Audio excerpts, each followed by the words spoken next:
March 5th, 1945, Ulithi Atoll. The railing burns against his forearms. Grease and humidity coat every surface, every inch of exposed skin. The sailor leans forward anyway, squinting against the brutal Pacific sun that transforms the lagoon into a field of molten silver. He's barely 20 years old. Around him stretches an impossible sight. Gray steel hulls crowd the turquoise waters as far as he can see. Carriers, battleships, cruisers, destroyers.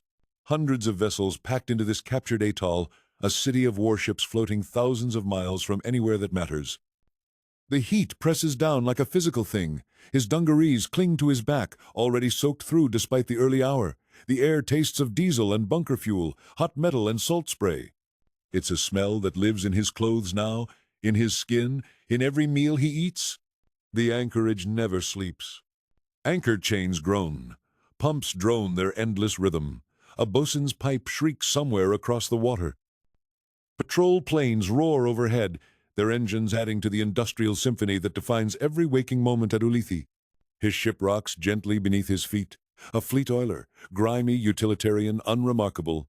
Part of Logistics Support Group 50.8 they call it, the workhorse heart of the Fifth Fleet. He looks out at the contrast. Sleek aircraft carriers rest at anchor nearby. The Yorktowns, the Intrepids. Silent now, their decks empty, but radiating power even in repose. Beyond them, the jagged silhouettes of battleships cut sharp lines against the horizon. Cruisers crowd between them, their crews enjoying this brief, tense respite before the storm. Those are the celebrated ships, the tip of the spear, the warriors everyone back home reads about in the papers. His oiler is something else entirely. They're the Black Oil Gang, the unglamorous backbone, the ships no one talks about, no one celebrates, but without which nothing else moves. Without which this entire steel armada becomes nothing more than floating scrap metal. The sheer scale of it makes his head spin. 16 oilers in his logistic group alone, 4 ammunition ships, nearly 20 destroyers and escort carriers just to protect them, and that's only his group. Only a fraction of what's gathering here in this tropical anchorage carved from coral and conquest. Everyone knows what's coming. The word spreads through the fleet like electricity through water. Okinawa. The conferences between admirals run day and night. Flag officers shuttle between ships in their launches, grim-faced men carrying sealed orders. The tension hums beneath every routine task, every watch, every meal in the cramped mess. He wipes sweat from his forehead and stares out at the assembled might of America.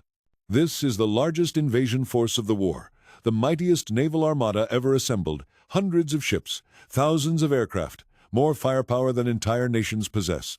But a question gnaws at him as he surveys the endless rows of gray hulls. How does it work? How does this floating city, this voracious beast that devours fuel and ammunition and food, sustain itself in the middle of a hostile ocean? How do you feed this monster when the nearest friendly port is thousands of miles away? The carriers need aviation gasoline. The battleships burn fuel oil by the thousands of gallons. The destroyers screening them need constant refueling. Every gun needs ammunition. Every man needs food, water, mail from home. The answer doesn't lie with the admirals on their comfortable flagships. It lies here, in the hot, dirty, vital work of ships like his, in the floating pipeline that no one celebrates but everyone depends on, in the Black Oil Gang and their grimy essential vessels. He straightens up, the metal railing leaving red marks on his arms. The mystery will be solved at sea, in the hostile waters off Okinawa, where the real test begins, where this steel city will either sustain itself or fail. The lagoon shimmers in the heat, the fleet waits, the invasion looms. And somewhere in the machinery spaces below his feet, the pumps keep running. February 1942. The USS Enterprise steams west across the Pacific. Her Pratt & Whitney turbines gulp fuel at an astonishing rate. Her bunkers hold enough oil to keep those turbines spinning for perhaps 4 days at combat speed. Tokyo lies 4,000 miles from Pearl Harbor. Admiral Halsey stands on the flag bridge, calculating distances in his head.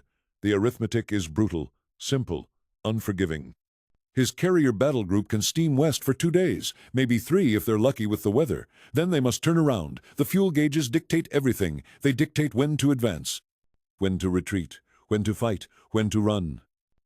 The most powerful weapon system ever created by American industry becomes a floating hulk without fuel. The Enterprise carries 90 aircraft. Her escorts bristle with 5-inch guns. Her radar can see for miles. Her pilots are among the finest in the world. None of it matters if the bunkers run dry. The ocean swallows ships. It swallows time. It swallows operational plans and strategic ambitions. 4,000 miles of empty water separate the American bases from the Japanese home islands. Every mile steamed west is a mile that must be steamed back east. Every hour of combat operations burns fuel that cannot be replaced until the fleet limps back to Hawaii or San Diego. Halsey's staff studies the charts. They measure distances with dividers. They calculate fuel consumption rates. They plot courses and speeds. The numbers always tell the same story. The fleet can raid. It cannot stay. Strike Wake Island and withdraw. Hit Marcus Island and run for home. Dash in, launch aircraft, recover aircraft, dash out.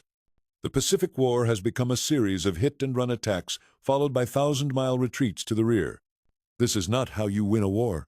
The Japanese understand this arithmetic perfectly. Their defensive perimeter stretches across thousands of miles of ocean. They hold the island bases. They control the anchorages. They can refuel at Truk, at Rabaul, at Kwajalein, at dozens of captured harbors scattered across the Pacific. American carriers must steam back to Pearl Harbor, back to San Francisco, back across an ocean that seems designed to protect Japan from sustained attack. Geography itself fights for the enemy. The fuel problem dominates every operational plan. Task force commanders think in terms of fuel endurance before they think about combat effectiveness. How far can we go? How long can we stay? When must we turn back? The answers are always disappointing. A battleship burns fuel even faster than a carrier. The new North Carolina-class ships gulp oil at prodigious rates. Their 16-inch guns can hurl shells 20 miles. Their armor can shrug off enemy fire. But their bunkers limit them to the same frustrating cycle of raid and withdrawal. The destroyers are even worse. Their smaller bunkers force them to refuel every few days. They drink fuel like alcoholics drink whiskey. A destroyer screen can limit a task force's range more severely than the capital ships themselves. The staff officers calculate and recalculate. They try to find ways to extend the fleet's reach. They experiment with reduced speeds to conserve fuel. They strip unnecessary equipment to save weight. They plan elaborate refueling operations at sea. Nothing changes the fundamental equation. The Pacific is too vast. The distances are too great. The fuel bunkers are too small. American industry can build carriers faster than Japan can sink them. American shipyards can launch destroyers by the dozen. American factories can produce aircraft by the thousands. But American industry cannot shrink the Pacific Ocean. Every admiral knows the truth. Every staff officer sees it in the charts. Every ship captain feels it in his gut. The fleet can raid Japanese positions. It cannot occupy them. It cannot sustain operations near them. It cannot maintain continuous pressure on the enemy. Not without fuel. Not without bases. Not without some way to bridge the tyranny of distance. The Enterprise turns east. Again. Her bunkers red half empty. The retreat begins. Again. Tokyo remains untouchable. The war continues. The ocean wins. Every naval power in history faced the same iron law. Fuel-powered ships, bases stored fuel, bases couldn't move, therefore fleets operated within range of their bases. The British Empire scattered coaling stations across the globe. The Imperial Japanese Navy seized island chains to build forward bases. Every navy accepted the fundamental constraint. Your operational radius equaled half your fuel capacity. American naval planners refused to accept it. Vice Admiral William Calhoun posed a radical question in early 1943. What if the base could advance with the fleet? The concept defied every principle of naval architecture. Shore installations required massive infrastructure. Fuel farms held millions of gallons in concrete tanks. Ammunition depots spread across acres of reinforced bunkers. Repair facilities needed dry docks carved from bedrock. Naval planners studied the impossible problem. They calculated tonnages reaching 141,000 tons for a single replenishment group. They analyzed transfer rates of 4,000 gallons per minute. They examined every constraint. Then they ignored conventional wisdom entirely. The answer took shape as Service Squadron 10, a mobile, floating naval base, the fleet that would service the fleet. This wasn't a traditional squadron of warships. Service Squadron 10 represented a complete revolution in naval thinking. Its operational arm, the Logistics Support Group, transformed static shore facilities into mobile capability. Captain Worrell Carter commanded the development of operational doctrine. He reimagined every aspect of naval logistics, refueling techniques, ammunition transfer procedures, aircraft replacement protocols. His staff created the blueprint for sustained operations at sea. The system crystallized into Task Group 50.8 for the Okinawa campaign beginning April 1, 1945.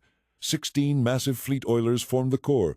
Purpose-built vessels like USS Cimarron carried specialized pumping equipment. Each oiler could simultaneously refuel multiple ships, while both formations steamed through open ocean. 4 ammunition ships accompanied the oilers. USS Shasta and her sisters carried every caliber the fleet needed. 5-inch shells for destroyers, 14-inch projectiles for battleships, 2,000-pound bombs for carrier aircraft. Each item secured in climate-controlled magazines, ready for transfer at sea. Airplane transports replaced combat losses directly. Carriers launched strikes, enemy fire destroyed aircraft. The transports carried replacement fighters and bombers, fully assembled and fueled. Pilots flew them directly off the transport decks to join depleted carrier air groups. Fleet tugs provided mobile salvage capability. Ships took torpedo hits. Kamikaze strikes crippled vessels. The tugs pulled damaged ships to safety and kept the fleet operational despite casualties. Task Group 50.8 defended itself. Escort carriers provided continuous air cover. Destroyers screened against submarine attacks. The logistic group operated independently in hostile waters. The mission revolutionized naval warfare. Keep the Fifth Fleet's fast carrier force on station indefinitely. Not for days, not for weeks, indefinitely. No navy in history had ever possessed this capability. Traditional naval operations followed predictable cycles. Fleets sorted from port, they fought, they returned to port for resupply. The cycle consumed weeks. It created vulnerability windows. It gave enemies time to recover and reposition. Service Squadron 10 shattered this pattern completely. The fast carrier force never needed to return to port. It struck targets. It replenished at sea. It struck again. It maintained relentless pressure without pause. The system transformed tactical assets into strategic weapons. Individual carriers possessed limited range and endurance. But a carrier force that never withdrew? That replenished everything from fuel to aircraft while steaming through combat zones? That represented something unprecedented in naval history. The British had pioneered basic underway refueling decades earlier, but they'd never scaled the concept to this magnitude. They'd never built an entire logistical ecosystem capable of sustaining major fleet operations indefinitely in hostile waters thousands of miles from home. Service Squadron 10 became the weapon system that enabled American naval dominance, not through firepower, through endurance, through presence, through the revolutionary concept that the base itself could advance with the combat fleet. Vice Admiral Calhoun's impossible question had found its answer. That answer changed naval warfare forever.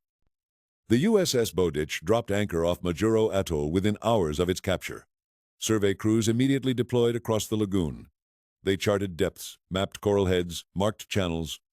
Within days, numbered berths appeared on fresh map spaces for hundreds of warships. Remote coral rings became floating cities almost overnight. Majuro, Ulithi, Eniwetok. Each captured atoll transformed into a nerve center for Service Squadron 10.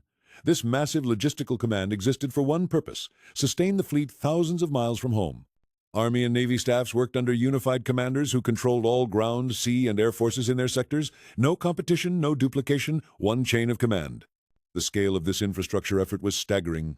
The U.S. War Department spent $7.2 billion on domestic installations. Another $1.8 billion went to overseas bases. $9 billion total, enough to build an empire of concrete, steel, and coral. But money alone couldn't solve the central problem: moving supplies across the Pacific's vast distances. Enter the echelon system. Navy planners divided support shipping into 3 precise categories, each aligned with a specific phase of operations. Each served a distinct purpose in the methodical conquest of the Pacific. The assault echelon moved first. Combat-loaded ships carried invasion forces and their essential equipment.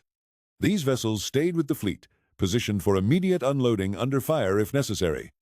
Speed and firepower mattered more than cargo capacity. The garrison echelon followed in carefully timed phases. These ships arrived as captured bases, developed port capacity. No point sending supply vessels to an atoll that couldn't unload them. Troops and material flowed in measured waves. Each delivery matched the base's ability to receive, store, and distribute supplies. The maintenance echelon sustained everything afterward. This ongoing flow kept established bases operational and forces supplied. fuel tankers, ammunition ships, provision vessels, an endless stream of logistics shipping that never stopped moving. This wasn't a scheduling convenience. This was strategic doctrine. Every ship represented a zero-sum calculation. A transport allocated to the Central Pacific created a deficit somewhere else. Planners understood this brutal arithmetic. They lived with it every day. The system demanded meticulous advance planning between Army and Navy staffs. Controlled phase deployment replaced chaotic requisition-based chaos. No commander could simply demand ships and expect them to appear. Every allocation flowed through the unforgiving lens of logistical capacity. General Douglas MacArthur learned this lesson the hard way. His staff presented a bold proposal: invade the Netherlands Indies. The oil fields there could fuel Japan's war machine or America's advance. The strategic logic seemed sound. The resources were tempting. The answer was no. Not because the plan lacked merit. Not because MacArthur's forces couldn't execute it. The shipping simply didn't exist. Every transport, every cargo vessel, every tanker was already allocated to the primary objective, Okinawa. Diverting resources to the Netherlands Indies would delay the main offensive. It would stretch supply lines beyond their capacity. It would threaten the entire campaign timeline. Logistics became the ultimate arbiter of strategy. This decision illustrated the central reality of Pacific war planning. Operational tempo wasn't determined by combat power or tactical brilliance. It was determined by how many ships could carry how much cargo across how many miles of ocean. The U.S. Navy spent $83.9 billion between 1940 and 1945. The U.S. Army spent $179.9 billion. Total American war expenditure reached $263.8 billion. Yet even this massive investment couldn't escape the fundamental constraint. There were only so many ships. The echelon system represented more than efficient scheduling. It embodied a revolutionary approach to warfare. Logistics wasn't a support function that reacted to operational demands. Logistics was the primary driver that determined what operations were possible. Campaign design started with shipping calculations, not battle plans. Planners asked first, can we sustain this operation? Only then did they ask, can we win it? From American factories to forward anchorages in the Western Pacific, this vast infrastructure stretched across thousands of miles. Numbered berths in coral lagoons, phased supply deliveries, brutal trade-offs between competing theaters. This was the foundation upon which victory would be built. Not with dramatic carrier strikes or amphibious assaults, but with the methodical, unglamorous work of moving supplies across an ocean. The final campaigns against Japan would succeed or fail based on decisions made in planning rooms, not on battlefields. Every ship mattered. Every ton of cargo counted. Every mile of ocean had to be calculated, measured, and conquered through sheer logistical will. The cargo manifest told the story in cold numbers. 6,500 tons of ammunition. $6 million in ordnance packed into a single Liberty ship's holds. Each crate represented American industrial might converted to explosive power. Artillery shells stacked floor to ceiling. Machine gun ammunition in wooden boxes. Mortar rounds secured against the hull. Depth charges for submarine warfare. Hand grenades by the thousands. $6 million, the cost of equipping a single ammunition ship for one voyage across the Pacific. The mathematics became staggering when planners calculated the fleet's needs. One ammunition ship could sustain a Marine division for perhaps 2 weeks of heavy combat. Okinawa would require months. The Philippines campaign consumed ammunition at rates that shocked even veteran logisticians. Every major operation demanded multiple ammunition ships arriving on schedule, their precious cargo distributed before enemy submarines or aircraft could send millions of dollars to the ocean floor. The Pacific Fleet needed hundreds of such ships, each one a floating arsenal worth more than most towns' annual budgets. Each one requiring escort vessels, routing coordination, loading schedules synchronized across a dozen ports. The industrial output of entire cities compressed into steel hulls and sent westward into combat zones. Congress recognized the crisis early. In 1941, they appropriated $350 million for the Emergency Cargo Ship Program. The numbers revealed the scale: 260 ships at an average cost of $1.35 million each. These weren't warships bristling with guns. They were the unglamorous workhorses that would carry the war itself across 8,000 miles of ocean. American shipyards transformed to meet the demand. Welders worked triple shifts. Steel plates arrived by rail and became hull sections within days. Assembly line techniques revolutionized ship construction. What once took a year now took months, then weeks. The industrial capacity that built skyscrapers and bridges pivoted to maritime production. Each completed cargo ship represented more than hull and engine. It meant ammunition reaching Saipan, fuel arriving at Ulithi, spare parts delivered to maintenance crews at Guadalcanal, food supplies preventing malnutrition among troops holding island perimeters, medical supplies saving lives in field hospitals. The planners understood the brutal mathematics. Every ship allocated to one operation created a deficit elsewhere. MacArthur requested shipping for an invasion of the oil-rich Netherlands Indies. The answer came back negative. Not because the target lacked strategic value, but because those ships were needed for the primary drive toward Okinawa. The logistics dictated strategy, not the reverse. Troop transports for the Central Pacific Drive meant fewer available for secondary theaters. Ammunition ships routing to the Philippines couldn't simultaneously support operations in the Marianas. Each decision rippled through the entire logistical network. Planners worked with shipping allocation charts that resembled complex puzzles where every piece affected every other piece. This wasn't reactive support. This was strategy itself. Operational tempo depended entirely on logistics capacity. Admirals couldn't launch offensives without the cargo ships to sustain them. Marine commanders couldn't hold captured islands without steady ammunition resupply.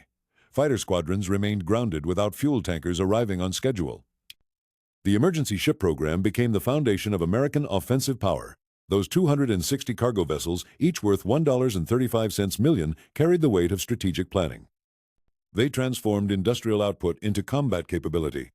They converted American economic might into military presence across the Pacific. $6 million per ammunition shipload. Multiply that by hundreds of voyages.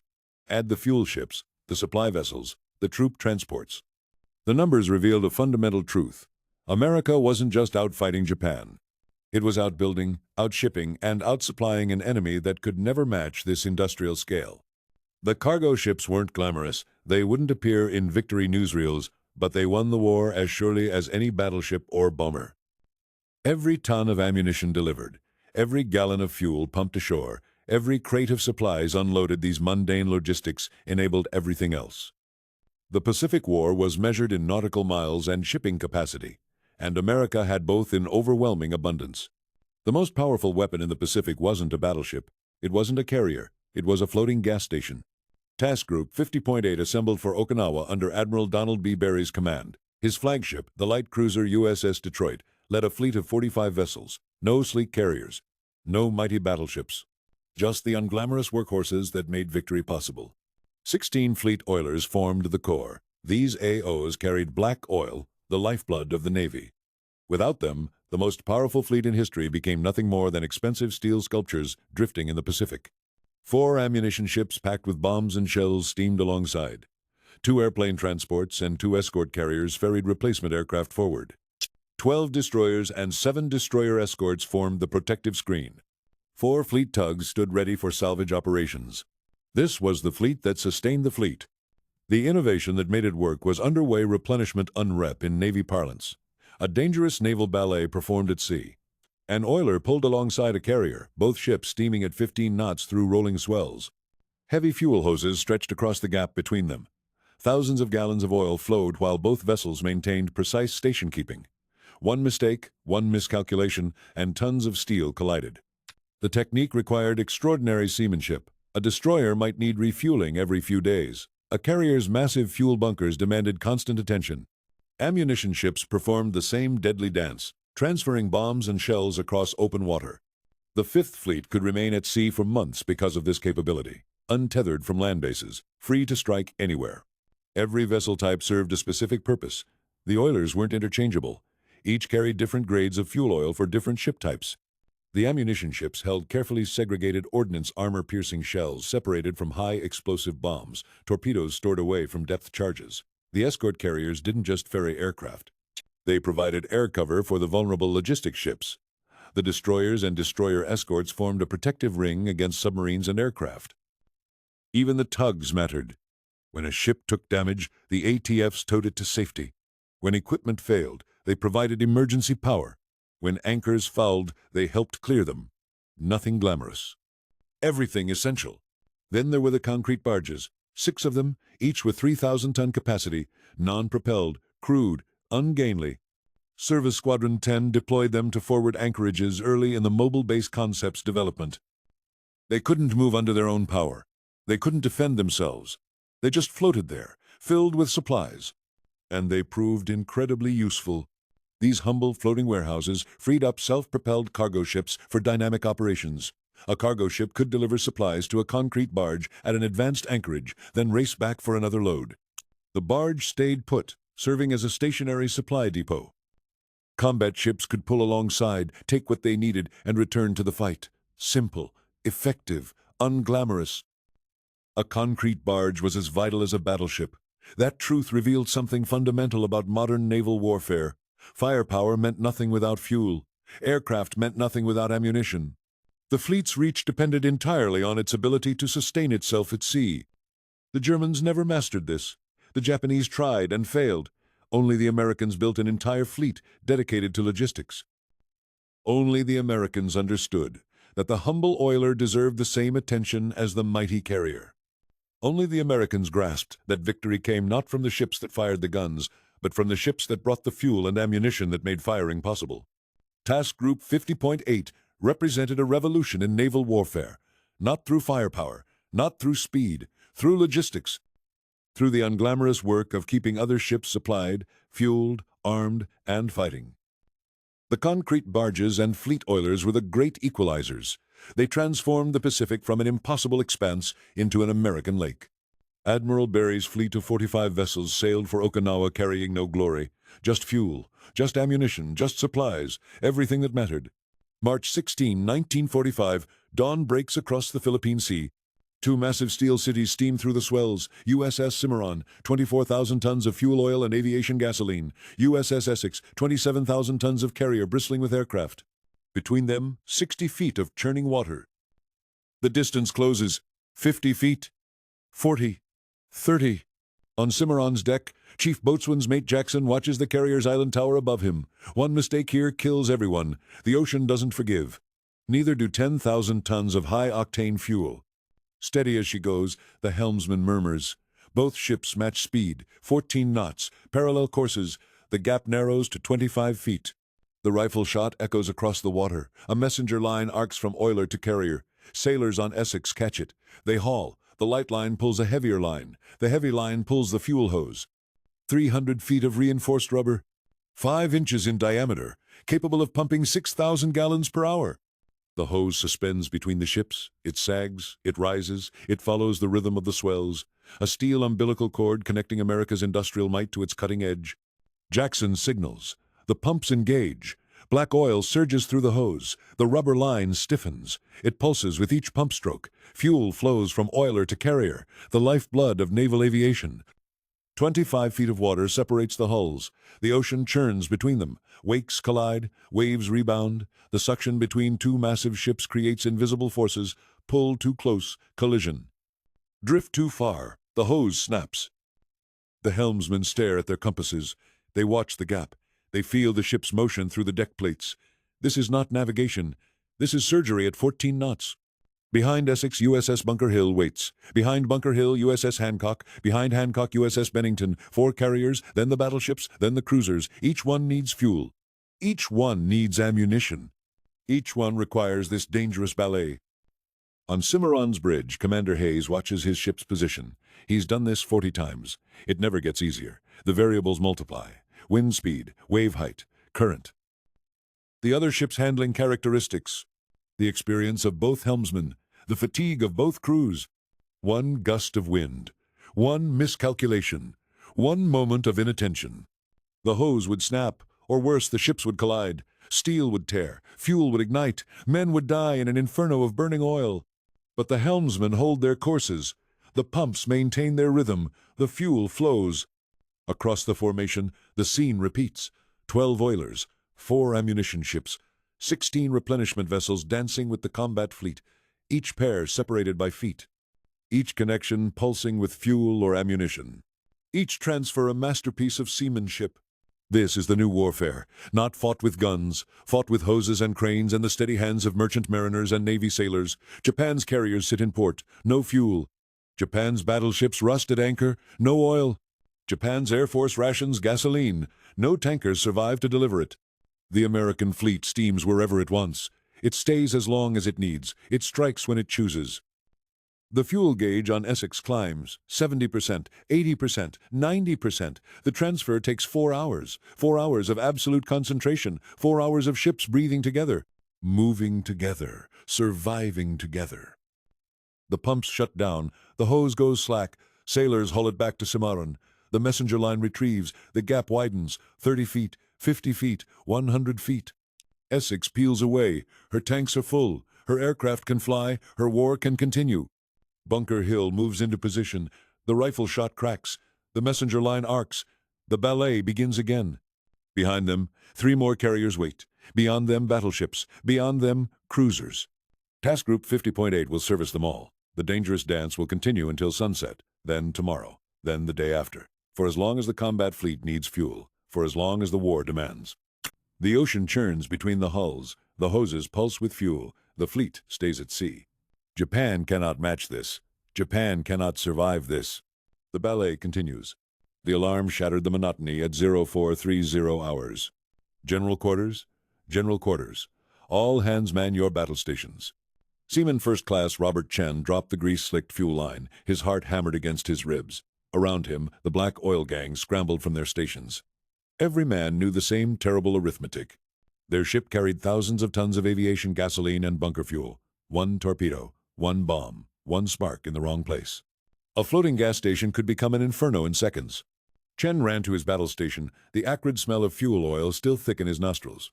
The tropical sun hadn't yet broken the horizon, but the heat already pressed down like a physical weight. He'd been wrestling fuel lines since midnight. His dungarees were soaked with sweat and spotted with oil. His hands were raw from handling the massive hoses that connected USS Cimarron to the destroyers and carriers that lined up at her flanks like piglets at a sow.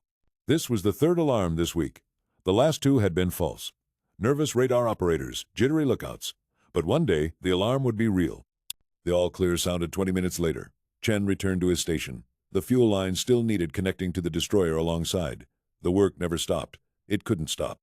The fleet consumed fuel like a living thing, insatiable and demanding. Day after day, the routine ground on. Connect the lines, open the valves, watch the pressure gauges, disconnect, move to the next customer. The tropical heat turned the deck into a griddle. The smell of fuel oil saturated everything: clothes, skin, food, dreams. Men worked stripped to the waist, their bodies slick with sweat and oil, their hands blistered from handling the heavy brass fittings. There was no glory in this work. No reporters came to interview the black oil gang. No photographers captured them for Life magazine. Back home, newspapers celebrated the fighter aces and the Marines storming beaches. Nobody wrote about the men who kept the fuel flowing. Yet Chen and his shipmates understood something the civilians didn't. They were the lifeblood, the circulatory system. Without them, the carriers couldn't launch strikes. The battleships couldn't bombard enemy positions. The destroyers couldn't screen the fleet. Every gallon they pumped was as essential to victory as every bullet fired. The work was endless. Cimarron refueled ships around the clock. The moment one customer pulled away, another took its position. Destroyers needed bunker fuel. Carriers needed aviation gasoline. The demand never ceased. The black oil gang worked in shifts, but the shifts blurred together into one continuous cycle of labor. The danger was ever present but invisible. No enemy fired at them directly, but they knew what Japanese pilots hunted: sink an oiler, and you crippled a dozen warships. Every man aboard understood he was a priority target. They worked knowing that death could arrive at any moment: a torpedo from below, a bomb from above, a kamikaze from the horizon. Thousands of miles away, in the Ardennes forest, Lieutenant Charles MacDonald crouched in a foxhole and wondered why his commanders always demanded more. I could not understand why we must always rush to take objectives at the expense of American lives. MacDonald couldn't see the connection. The high command could rush because the logistics allowed it. The beans arrived, the bullets arrived, the black oil arrived. The relentless operational tempo that bewildered the infantry officer was possible only because men like Chen kept the fuel flowing. The pressure on the front line was a direct consequence of the confidence planners had in the supply chain. Chen didn't know about MacDonald's frustration in Europe. He knew only his own small piece of the vast machine. Connect the lines, open the valves, watch the gauges, disconnect, repeat. The sun climbed higher. The heat intensified. The fuel lines needed wrestling again. Another destroyer was coming alongside. Chen wiped the sweat from his eyes and reached for the brass fitting. The work never stopped. The fleet was always thirsty, and the black oil gang would keep feeding it, one connection at a time, until the war was won. The numbers told a story of national strangulation. December 1941, Japan's merchant fleet stretched across the Pacific like a steel lifeline, 5.9 million tons of cargo vessels. Tankers, freighters, ore carriers, transport ships. An empire built on water, sustained by an endless procession of hulls cutting through tropical seas. The ships carried everything: Malayan rubber, Dutch East Indies oil, Philippine iron ore, Indo-Chinese rice. The raw materials of conquest flowing back to Japanese factories, keeping the war machine fed and fueled. 4 years later, that maritime empire had vanished. American submarines prowled the shipping lanes like wolves, silent, patient, deadly. Each torpedo spread sent another cargo vessel to the bottom. Each sinking subtracted tonnage from Japan's dwindling fleet. The mathematics of destruction accumulated with merciless precision. Aircraft joined the slaughter. B-29 seconds mining harbors, carrier planes strafing convoys. Nowhere was safe. The East China Sea became a graveyard. The waters between Singapore and Japan filled with wreckage and oil slicks. The fleet died ship by ship, convoy by convoy, month by month. By August 1945, serviceable merchant tonnage had collapsed to just over 700,000 tons, an 8.4 to 1 loss ratio. Nearly 90% of Japan's carrying capacity erased from existence. 5 million tons of steel now rusting on the ocean floor. The strategic implications cascaded through every level of Japan's war effort. Raw materials piled up in conquered territories with no way home. Malayan tin sat in warehouses. Indonesian oil couldn't reach Japanese refineries. The resources were there. The territory remained occupied. But the ships to transport them had been systematically annihilated.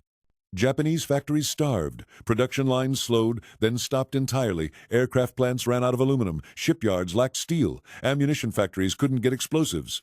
The industrial base that had sustained 4 years of war began shutting down. The armies scattered across the Pacific withered. Garrisons on bypassed islands received no supplies. Frontline units fought with dwindling ammunition stocks. Reinforcements never arrived.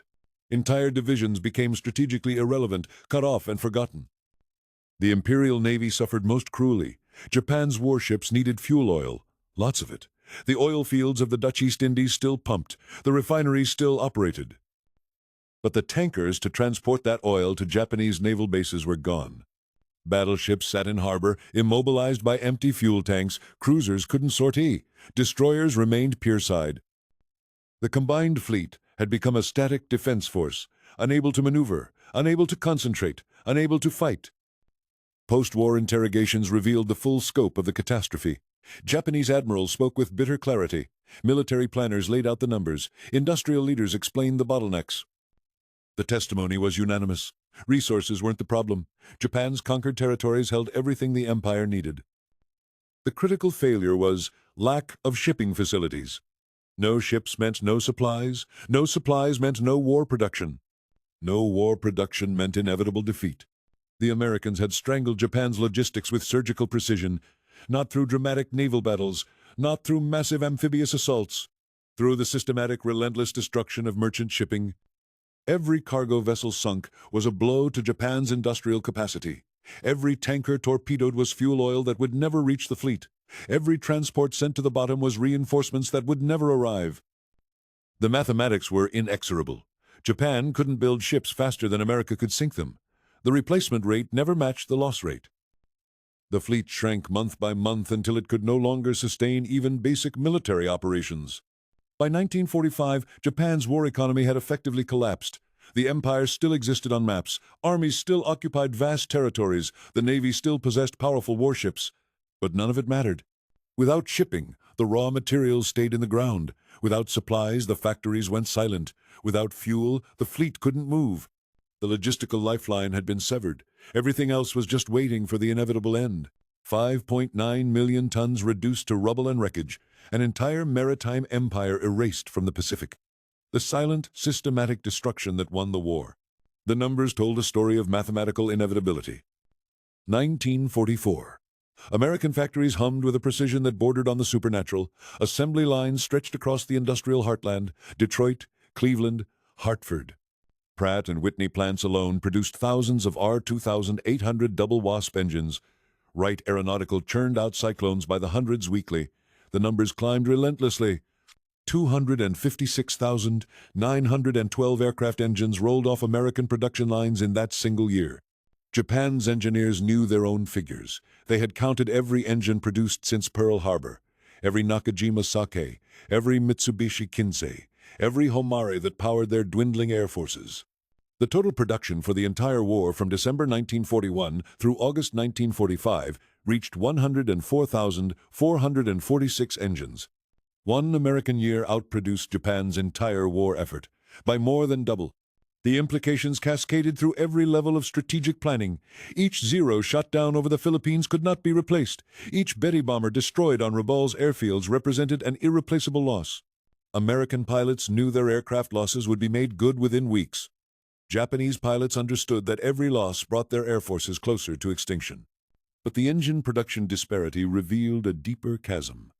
Japan's industrial potential measured at approximately 10% of United States capacity, not in one sector, across the entire economic spectrum: steel production, aluminum fabrication, chemical manufacturing, machine tools, electrical generation. Every metric revealed the same overwhelming gap. American factories produced 36 times more magnesium than Japanese plants. This single statistic meant lighter airframes, more advanced alloys, superior aircraft performance. The material science advantage translated directly into combat superiority. The head of Mitsubishi Heavy Industries, Goko, sat in his post-war interrogation room and stated the fundamental truth with brutal clarity. Japan possessed raw materials within its conquered territories. Bauxite deposits in the Dutch East Indies, oil fields in Sumatra and Borneo. Lack of shipping facilities, Goko explained. That defined the core problem. The numbers confirmed his assessment with devastating precision. Japan's merchant fleet suffered an 8-4-1 loss ratio. American submarines prowled the sea lanes. Each tanker sunk meant refineries starving for crude oil.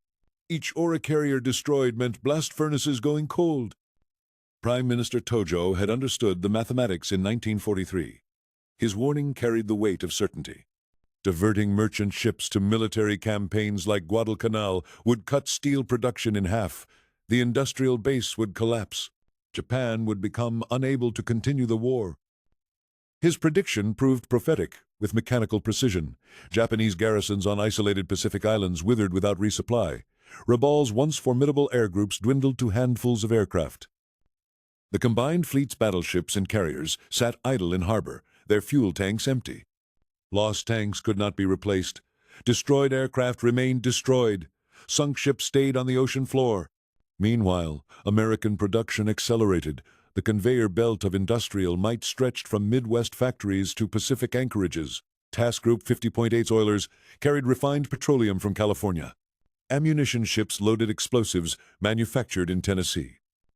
Supply vessels transported aircraft parts fabricated in Connecticut. The logistical fleet formed the final link in an unbreakable chain. Each underway replenishment delivered America's industrial advantage directly to the fleet. Carriers launched replacement aircraft built the previous month. Battleships fired shells produced the previous week. Statistical superiority transformed into immediate battlefield power. Midway demonstrated tactical brilliance. Leyte Gulf showcased operational excellence. But the industrial capacity gap 10-1 determined the outcome long before these battles. No amount of courage or tactical skill could overcome this disparity. American shipyards in California launched escort carriers faster than Japan could sink them. Factories in Michigan produced more engines in 12 months than Japan managed in 45. The mathematics of total war admitted no appeals to fighting spirit or tactical innovation. Japan had entered a war of attrition against an opponent with 10 times its industrial capacity. The mathematics left no room for doubt. Only the timeline defied prediction.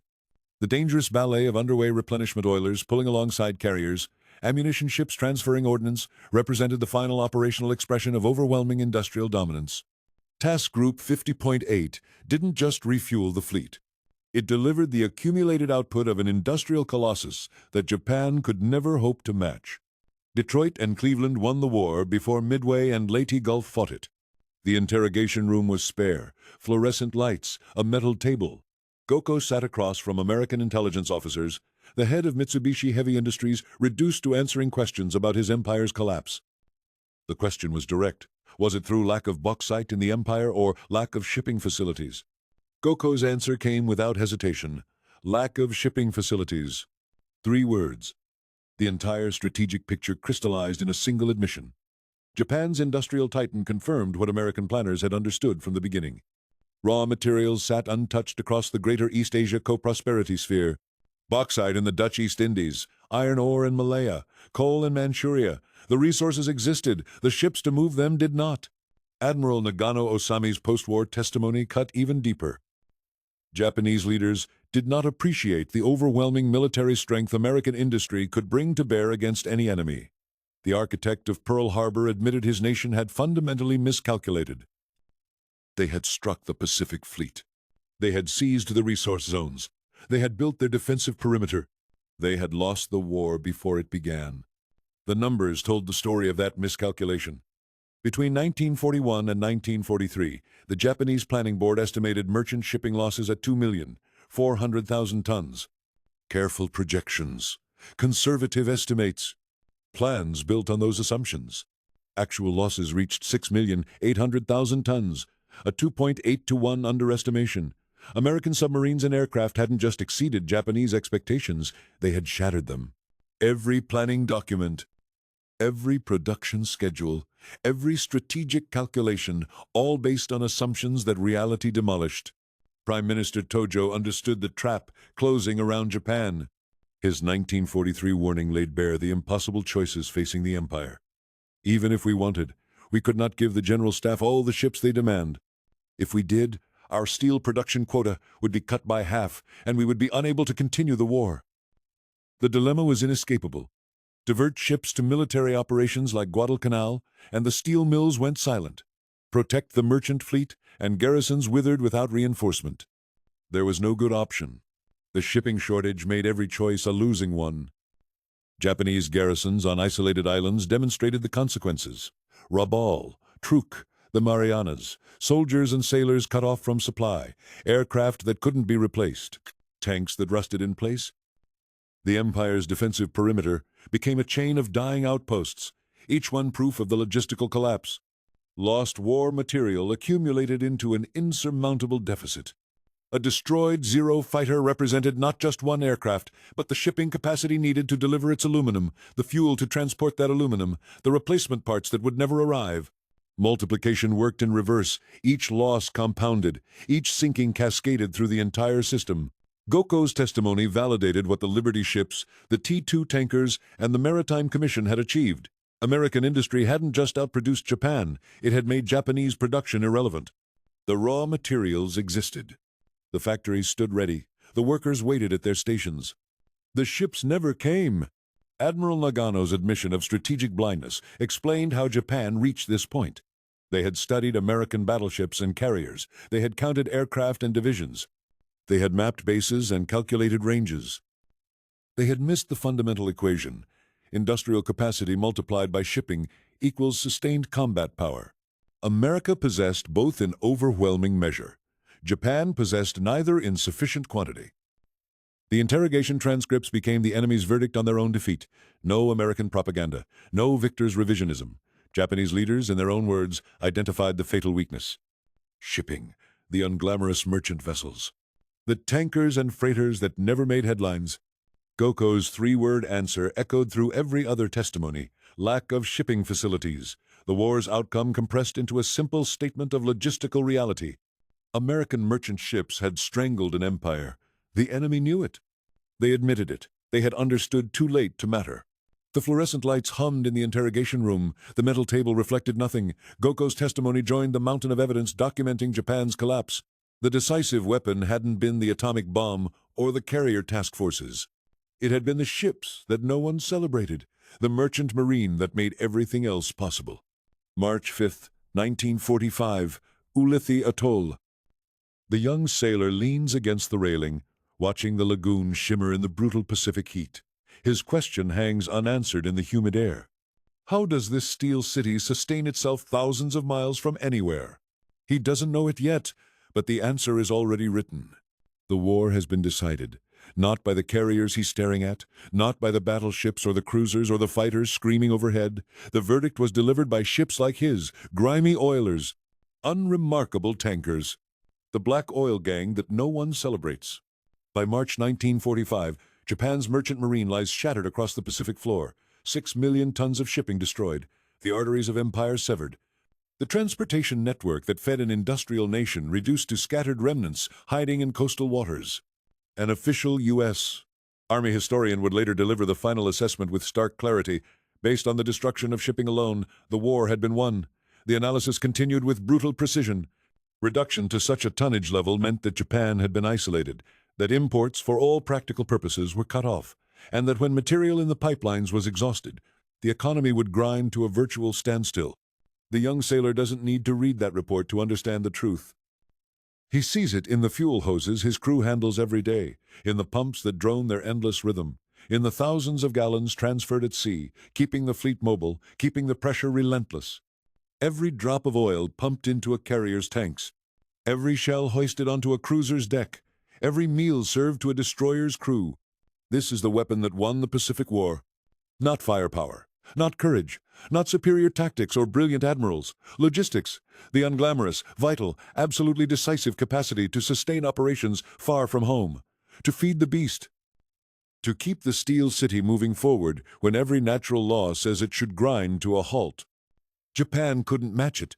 Their merchant marine died ship by ship, convoy by convoy. Their factories starved for raw materials. Their armies in the field ran out of fuel, ammunition, food. Their economy strangled itself on empty pipelines and severed supply lines. America perfected something unprecedented in naval history. The mobile floating base, underway replenishment, the doctrine that transformed the ocean itself into an American highway. These innovations, born of necessity in the Pacific's vastness, became the blueprint for global power projection.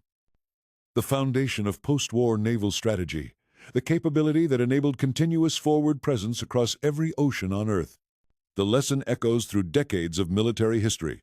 In modern industrialized warfare, logistical capacity determines victory. The destruction of a nation's transportation network proves as final as the destruction of its armies. More final, perhaps, because armies can fight and die with honor. But an economy strangled by logistics simply stops, grinds down, surrenders to mathematical inevitability. The young sailor straightens up. The metal railing leaves red marks on his forearms. His question has been answered, not by admirals or historians or official reports, but by the work itself, by the fuel hoses and the pumps and the grease, by the endless, vital, unglamorous labor that no one celebrates but everyone depends on. The mystery he pondered that morning at Ulithi wasn't really a mystery at all. It was the war's central truth, hiding in plain sight among the gray hulls and diesel fumes. The real weapon wasn't the carriers or the battleships or the thousands of aircraft. It was the system that sustained them, the floating pipeline that never stopped flowing, the logistical miracle that kept the Steel City alive thousands of miles from home. He wipes sweat from his forehead and looks out at the assembled fleet one last time. The carriers will get the headlines. The battleships will claim the glory. The fighter pilots will become heroes in the newspapers back home. But he knows the truth now. He's always known it, really, in the hot machinery spaces and on the fuel-soaked decks. The war was won here, in the unglamorous work, in the vital, decisive, absolutely essential labor of keeping the beast fed. The lagoon shimmers in the heat, the pumps keep running. The victory, already secured, waits only for the final battles to confirm what logistics has already decided. The young sailor turns away from the railing and heads below deck. There's work to do.